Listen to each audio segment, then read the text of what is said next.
Je m'appelle Chloé, je suis la big boss de la pièce. C'est un escape game autour de l'univers de Lewis Carroll pour notre première pièce. En fait, la pièce c'est l'entité globale et le premier jeu s'appelle Il était une pièce, autour d'Alice au pays des merveilles. J'ai eu envie de lancer une escape game en allant tester Hint Hunt à Londres. Et donc du coup après ça il a fallu en créer une. Je suis rentrée à Paris, je me suis dit comment je vais créer une énigme. Moi je ne crée pas d'énigmes particulièrement, peut-être ça viendra un jour. Mais j'ai fait appel à un auteur qui s'appelle Fibre Tigre et qui a étudié beaucoup les escape games et qui en avait lui-même déjà fait pour internet. Donc du coup il en a travaillé une en quelques jours et il m'a rendu du coup une énigme écrite et donc on a retravaillé au fur et à mesure en fonction du thème, en fonction de la faisabilité ou pas des énigmes. Et donc voilà, ça a pris quelques semaines de mettre en place l'énigme finale. Alors, Alice au pays des merveilles, c'est un thème d'abord que tout le monde connaît en fait. Et donc du coup, moi je voulais vraiment un thème qui puisse s'adresser à tous les publics, français comme internationaux, et familles, enfants, adolescents, adultes. Et surtout, c'est un thème qui se prête complètement à l'univers des énigmes parce qu'on n'est pas surpris de voir des choses étonnantes dans l'univers d'Alice. Et vu que le principe du jeu, c'est quand même de tomber sur des choses un peu étonnantes, l'univers d'Alice collait vraiment parfaitement à ça. Donc du coup, on s'est vraiment amusé à décliner les énigmes autour du thème. Ouais, alors en fait, ça me fait plaisir que tu penses que ça soit la marque de fabrique de la pièce parce que ça a été un petit peu moi ce qui m'importait, mais il faut pas non plus qu'il y ait une histoire trop forte pour que on puisse tout à fait faire l'énigme sans l'histoire. En fait, on est dans le bureau de Lewis Carroll et donc c'est pas complètement Alice au pays des merveilles, c'est vraiment Lewis Carroll, un auteur qui avait un peu des histoires folles dans sa tête. Et l'idée, c'est qu'on tombe dans ce bureau abandonné qui n'a jamais été retrouvé et qu'il y a des messages en fait donnés à Alice un petit peu partout. Donc tout le fil rouge de l'énigme, c'est de suivre un peu le parcours qu'aurait fait Alice si Alice s'était retrouvée dans ce bureau, puisque Alice existe. J'apprends ça à tous les joueurs. Alice a vraiment existé. C'était une petite fille dans l'entourage de Lewis Carroll, et donc j'imaginais que Lewis Carroll ait créé en fait. Et créer des énigmes dans son bureau pour amuser Alice et pour la faire un peu voyager, quoi. C'est normal.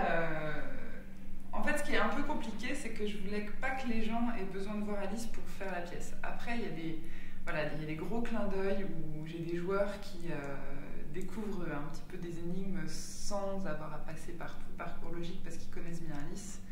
Mais c'est pas très gênant parce qu'on peut quand même jouer sans connaître bien Alice. Je trouve qu'il n'y a pas encore assez de petites références à Alice, j'essaie d'en rajouter au fur et à mesure pour faire un petit peu plus voyager les gens parce que l'univers d'Alice est vraiment un peu fou.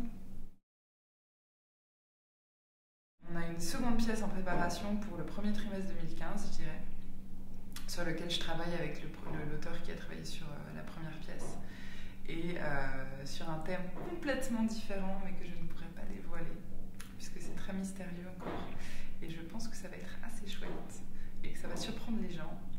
Et de toute façon, tous les premiers joueurs qui sont déjà passés par notre première pièce seront tenus au courant pour éventuellement tester la deuxième pièce. En bêta-testeur, j'aimerais beaucoup essayer d'offrir ça à nos joueurs fidèles. Voilà. Donc, premier trimestre 2015, tenez-vous prêts à la deuxième pièce. Alors, pour remettre en place, je mets entre 10 et 15 minutes en temps normal s'il n'y a pas eu de casse.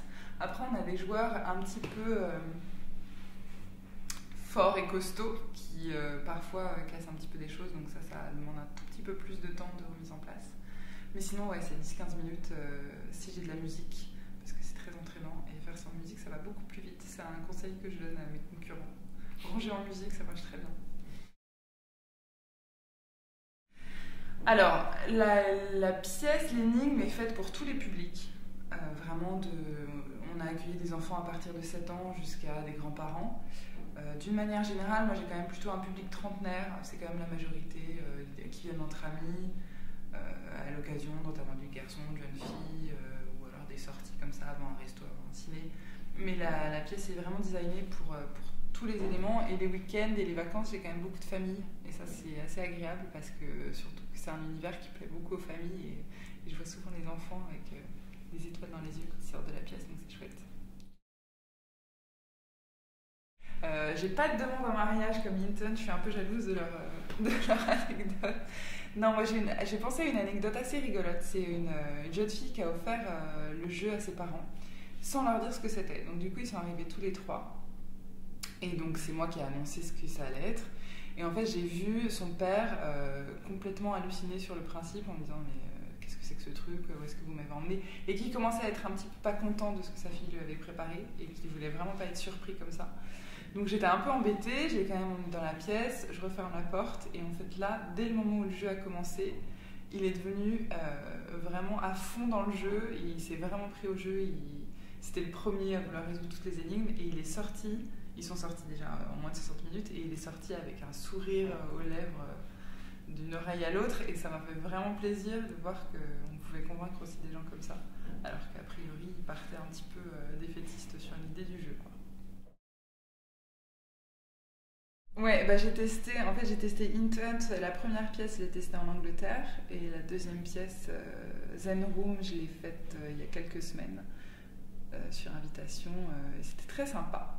Et j'ai testé Prisoners, La Bastille, normalement je teste Team Break la semaine prochaine, et j'ai très envie de tester toutes les autres, mais il faut trouver le temps. Mais c'est super intéressant d'aller voir un petit peu ce que les autres font, les univers qu'ils font, et j'ai des vrais coups de cœur, donc c'est un bon truc. Bonjour Chloé, la question pour la pièce. Alors, Cédric Littardi, est-ce qu'il est sympa? Alors, Cédric, alors quand j'ai parlé de Cédric, je disais le roi des geeks parce qu'il a eu un reportage derrière un moment sur Canal+, où il a été surnommé comme ça, et Cédric c'est l'un des créateurs du Dernier bar avant la fin du monde.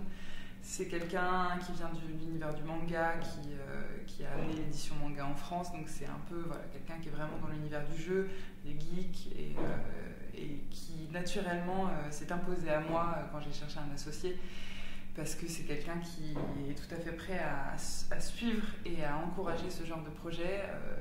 Monter une escape game il y a 1 an et demi, c'était quelque chose d'assez étonnant, donc du coup trouver un associé c'était sympa, et un associé qui me comprenne, donc voilà. Cédric, merci. Pour, Il y a des fantômes dans la pièce.